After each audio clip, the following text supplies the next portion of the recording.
রাঙামাটি হতে প্রায় 70 মাইল উত্তর পূর্ব দিকে ঘন গাছপাশে পরিপূর্ণ সর্বোচ্চ জম পাহাড় অবস্থিত। জম পাহাড় এমন জায়গায় অবস্থিত যার চারপাশে 4টি ইউনিয়ন। আবার থানা হিসেবে ভাগ করলে 3 দিকে 3টি থানা। উত্তর পূর্ব কোণে লংদু থানা, দক্ষিণ ও পশ্চিম দিকে রাঙামাটি সদর ও উত্তর পশ্চিমে নানিয়াছড় থানা অবস্থিত।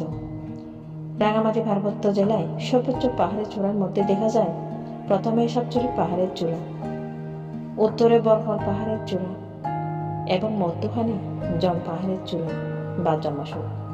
জমাসুরে উঠলে দেখা যায় দক্ষিণে কাপ্তাই পর্যন্ত এবং উত্তরে বরফলে ভারত সীমান্ত পর্যন্ত।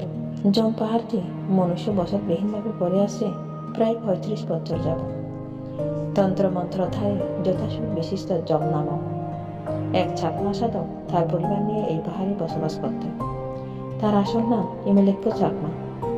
তন্ত্রমন্ত্র শক্তির বলে হিংস্র প্রাণীরা তার পরিবার এবং গরু মহিষের ক্ষতি করত না। কথিত আছে গরু মহিষ বাঘের সাথে চড়ত। সেই পাহাড়ের চূড়ায় বা সুগে আগুন জ্বালিয়ে জম তপস্যা করতেন। এভাবে অনেক বছর অতিবাহিত হওয়ার পর পরিণত বয়সে জম মারা যান। মারা যাওয়ার পূর্বে ভবিষ্যৎবাণী করেছিলেন যে এই পাহাড় একদিন তীর্থস্থানে পরিণত হবে।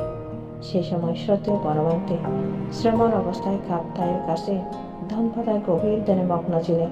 বনমান্তির নাম উল্লেখ করে বলেন, ধনপদার শ্রমণই একদিন এখানে আসবে। জম মারা যাওয়ার পর তার স্ত্রী ও ছেলেমেয়েরা সেই পাহাড় ছেড়ে অন্যত্রে চলে যায়।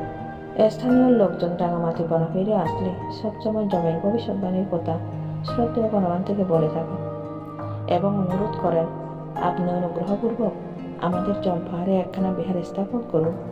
বহুবার অনুরোধ করার পর শ্রদ্ধেয় পান্তে বিহার নির্মাণের সম্মতি দেন।